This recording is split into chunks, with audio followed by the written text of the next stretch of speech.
Right, good afternoon and welcome to another episode on Stuart's Classics Bikes and Cars.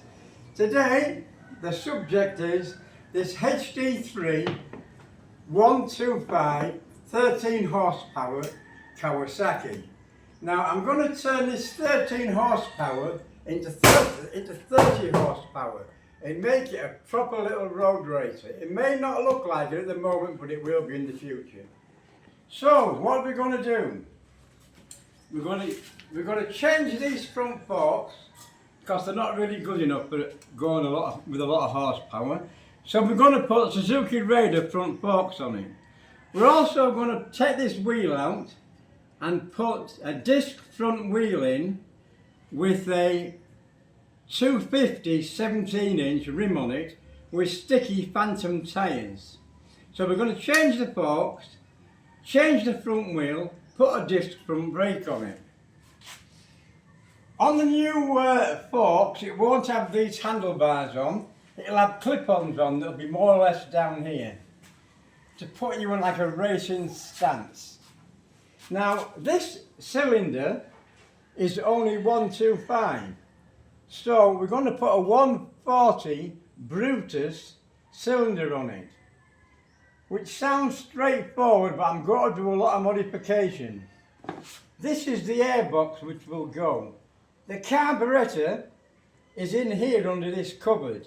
It's only a small one at the moment, but we are going to put a 28mm Mikuni flat-sided carburettor on it. We're also going to change, this is a standard silencer. We'll be exchanging this silencer for an expansion pipe. The expansion pipe is one that I will design and make. I've all the dimensions of my CAD program, so I'm going to design a complete new exhaust system. Also, if you look down here, this oil tank will also go, because the oil system on these bikes, these engines only rev to 6,500. My new engine is going to rev to 11,500. So the normal oil pump will not be able to cope. So I'm going to be putting pre-mixed petrol in the fuel tank and doing away with the oil pump and the oil tank. Now these back suspension units are the standard ones. These will be going, and I'm going to put some gas shocks on which will improve the handling. This is a standard back wheel and brake. We will keep the brake, but we will change the rim to a 300/17 with new Michelin Pilot tyres on it. This is a standard swinging arm. These are the rear footrests, which I'll be chopping off because we don't need them. We'll be putting a loop on the swinging arm. I'll weld the loop above here and fasten it to the swinging arm at points. This loop is to strengthen the swinging arm and stop it from flexing. Also, in here, the swinging arm is mounted on isolastic bushes. I will be changing these bushes out and putting in needle roller bearings. So that's more or less what we're going to be doing. And now I'm going to explain a little bit about how we're going to make this engine from 13 horsepower to 30 horsepower.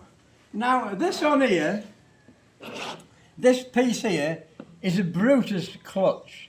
So I'm going to take the HD3 clutch out of the other side and put this Brutus clutch on because it's a better clutch.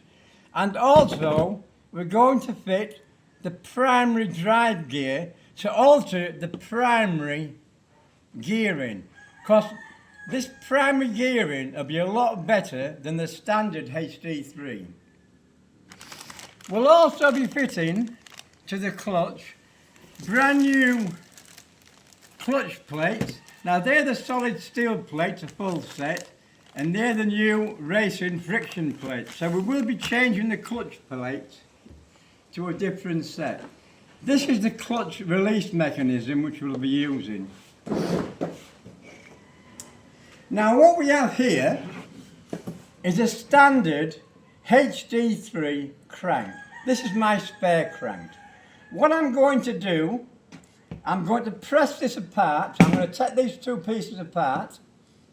I'm going to remove this conrod and install a longer conrod that's 106 millimeters long. Once I extend this conrod, I'm going to have to put a 7 millimeter spacer under the barrel to lift the barrel to put the port in the correct position. So we're going to split this, put a new conrod in it, 106 millimeter long rod. I'm going to put a silver plated small end in, which is better for racing. I'm going to put a new big end in here. I'm going to change these main bearings. Although these appear okay, I'm going to put new ones on, peace of mind. Now that'll be the crankshaft done. So once we've completed the crankshaft, I need to alter the cylinder head. I need to alter the squish clearance in the cylinder head so it's 0.8 millimeters squish clearance. The advantage of pushing a longer rod in an engine is that mosquitoes is that when the piston, which fits on here, is at the top of the stroke like this, if it was a small rod like this rod, it would have to bend more because it's a longer rod. But when you put a longer rod in, the piston has an easier life at the top of the stroke. And also, it spends a longer time, a longer dwell at the top and bottom of the stroke. So I'm hoping this engine, when I get this new rod in, and I have to get the flywheel assembly completely dynamically balanced again, I'm hoping it'll be good for 11,000 to 11,500 revs per minute. Now these are only a few of the pieces that I'm waiting for at the moment. I'm also getting a different cylinder barrel to replace this one, also a different head. But this cylinder barrel, once I put my 7 millimeter in and lift this up, I'm also going to add 2 boost ports at the back of the cylinder, which will give it more power at the top end. So there's lots to do, but I will keep you updated of what we're doing. I'm just giving you a little bit of an introduction today, just so you know what I'm doing with it all.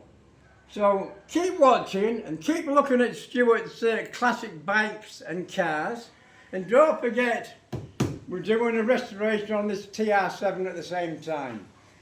So keep watching people, there's lots happening. Thanks and goodbye. See you tomorrow.